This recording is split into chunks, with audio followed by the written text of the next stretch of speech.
FTP நேயர்களுக்கு வணக்கம். இந்த நம்மோடு தொலைபேசி வாயிலாக இணைந்திருக்கிறார் மனிதநேய ஜனநாயக கட்சியின் தலைவர் தமிமுன் அன்சாரி அவர்கள். சார் வணக்கம். வாழ்க வளமுடன். சொல்லுங்க தோழர். சார், உங்களுக்கான தேர்தல் அங்கீகாரத்தை மறித்ததாக ஒரு பார்வை இப்போது இருக்கிறது.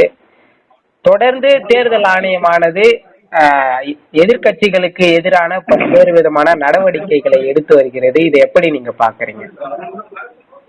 சமீப வருடங்களாக இந்தியாவுடைய தேர்தல் ஆணையம் எடுக்கக்கூடிய நடவடிக்கைகளும் அவர்கள் வெளியிடக்கூடிய அறிவிப்புகளும் அரசியல் சாசன சட்டத்துக்கும் ஜனநாயகத்துக்கும் எதிரான வகையில் இருப்பதாகவே நாம் எல்லோருமே கருதுகின்றோம். அதனுடைய ஒரு பகுதியாகத்தான் எங்களை போன்ற செயல்பாடு மிக்க கட்சிகளுடைய அங்கீகாரத்தையும் அவர்கள் தற்போது ரத்து செய்வதாக அறிவித்திருக்கிறார்கள். அதாவது தேர்தல் ஆணையம் சீர்திருத்தத்துக்கு உள்ளாக்கப்பட வேண்டிய ஒரு காலகட்டத்திலே இருக்கிறது. அங்கீகரிக்கப்பட்ட கட்சிகளுக்கு சின்னத்தை ஒதுக்குகிறார்கள். பதிவு செய்யப்பட்ட எங்களை போன்ற கட்சிகளுக்கு அவர்கள் சின்னங்களை ஒதுக்குவதில்லை.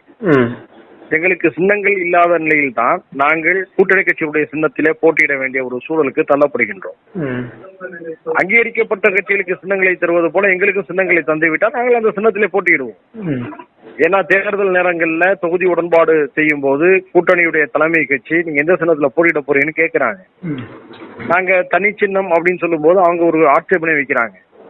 தனி சின்னத்தை வாக்குப்பதிவுக்கு 10 அல்லது 12 நாட்களுக்கு முன்பாகத்தான் தேர்தல் ஆணையம் ஒதுக்குது. அந்த நேரத்துல எதிர்கட்சியாக இருக்கக்கூடியவர்கள் அல்லது எதிர் முகாமில் இருக்கக்கூடியவர்கள் முன்கூட்டியே தங்களுடைய பழைய சின்னத்தை வரைந்து மக்களிடம் கொண்டு சேர்த்து தேர்தல் களத்திலே முன்னேறக்கூடிய ஒரு சூழல் இருக்கிறது. இந்த நிலையில தான் நாம சில நிர்பந்தங்களுக்கு ஆளாகி தோழமை கட்சிகளுடைய கூட்டணி கட்சிகளுடைய சின்னத்திலே போட்டியிடக்கூடிய நிலை ஏற்படுகிறது. இது தேர்தல் ஆணையம் எடுக்க வேண்டிய ஒரு சீர்திருத்த நடவடிக்கையாகும். அது அப்படி இல்லை என்று சொன்னால் எந்த சின்னத்தில் வேண்டும் என்றாலும் போட்டியிடலாம், அப்படி போட்டியிடக்கூடிய தகவலை தேர்தல் ஆணையத்துக்கு தந்துவிட வேண்டும் என்று சொல்ல வேண்டும். இரண்டுமே செய்யாமல் தேர்தலிலே போட்டியிடாதவர் என்று குற்றம் சுமத்துவது என்ன நியாயம்? நாங்க களத்துல நிக்கிறோம், சட்டமன்ற தேர்தலில் போட்டியிடுறோம், பாராளுமன்ற தேர்தலில் போட்டியிடுவதற்கான முன்முயற்சிகளை செய்யறோம், உள்ளாட்சி தேர்தல்களில் போட்டியிடுறோம். அப்படி இருக்கின்ற பொழுது வாரந்தோறும் களத்துல போராடுகின்றோம், தினந்தோறும் அறிக்கையில விடுக்கின்றோம்.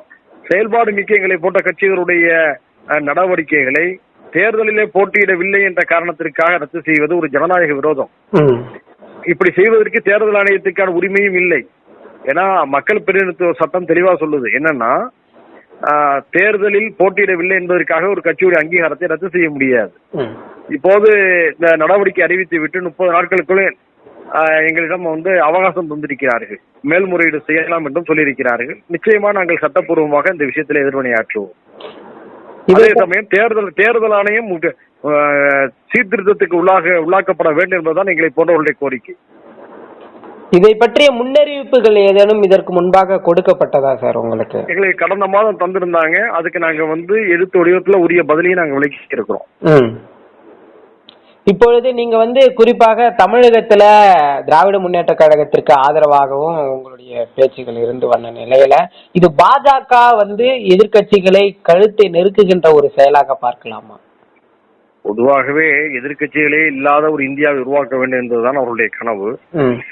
தற்போது நாட்டுடைய சுதந்திரமான நிறுவனங்கள் நீதித்துறை உட்பட தேர்தல் ஆணையம் உட்பட இடி உட்பட எல்லாமே அவருடைய கட்டுப்பாட்டுக்குள் இயங்குவதாகவே மக்கள் சந்தேகிக்கப்படக்கூடிய ஒரு காலகட்டத்தில வாக்கு திருட்டு போன்ற மிகப்பெரிய குற்றச்சாட்டுக்கு தேர்தல் ஆணையம் ஆளாகி இருக்கக்கூடிய ஒரு சூழலில இது போன்ற சந்தேகங்கள் பலருக்கும் இடுவதில் ஐயம் இல்லை. இருந்தாலும் உரிய நேரத்தில் உரிய வகையில் இதுக்கான ஆதாரங்கள் கிடைத்த பிறகு நாங்களே அதிகாரப்பூர்வமாக அதை பற்றி பேசுவோம்.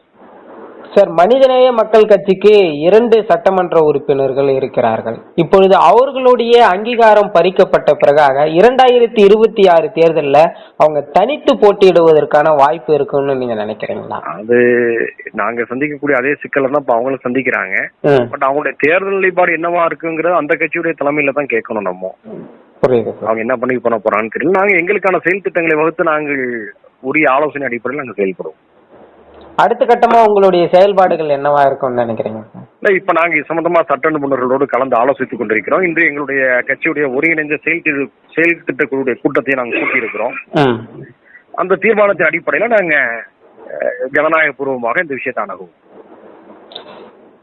தொடர்ந்து ராகுல் காந்தி அவர்கள் ஓட்டு திருட்டை பத்தி பேசி வருகிறார். அதற்கு ஆதரவாக தேர்தல் ஆணையம் துணையாக இருக்கிறது என்ற ஒரு குற்றச்சாட்டுகள் இருந்த பொழுது இப்பொழுது முழுக்க முழுக்க தேர்தல் ஆணையமானது பாஜகவின் கைக்கூலியாக மாறுகிறதோ என்ற ஒரு பார்வை இருக்கிறது. இது நிதர்சனமான உண்மையாக மாறிவிட்டதோன்னு நீங்க பாக்குறீங்களா?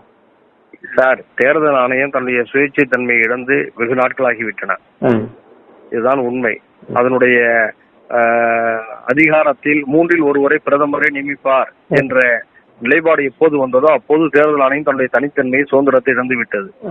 இப்போது தில்லுமுள்ளுகளுக்கும் ஜனநாயக விரோத நடவடிக்கைகளுக்கும் அது துணை போகிறதோ என்ற சந்தேகத்தை தான் இந்த வாக்கு திருட்டு சம்பவங்கள் நிரூபிக்கின்றன. ராகுல் காந்தியுடைய கேள்விகளுக்கு உரிய வகையில் அவர்கள் பதிலளிக்க திராணியற்ற நிலையில் இருக்கிறார்கள். மக்களுடைய கேள்வி, ராகுல் காந்தியுடைய கேள்வி இப்போது மக்களுடைய கேள்வியாக மாறி இருக்கிறது. கட்சி அரசியலை கடந்து எல்லாருமே இதை பத்தி வாதிக்க ஆரம்பிச்சுட்டாங்க. தேர்தல் ஆணையம் குற்றவாளி குண்டில இருக்கிறது. தன்னை பற்றி தலையில விளக்கத்தை கொடுக்க வேண்டிய நிலைக்கு தேர்தல் ஆணையம் தள்ளப்பட்டிருக்கிறது. நிச்சயமாக சார், இந்த கட்சியின் அங்கீகார பறிப்பை பற்றிய உங்களுடைய பார்வையை தெளிவா சொன்னீங்க.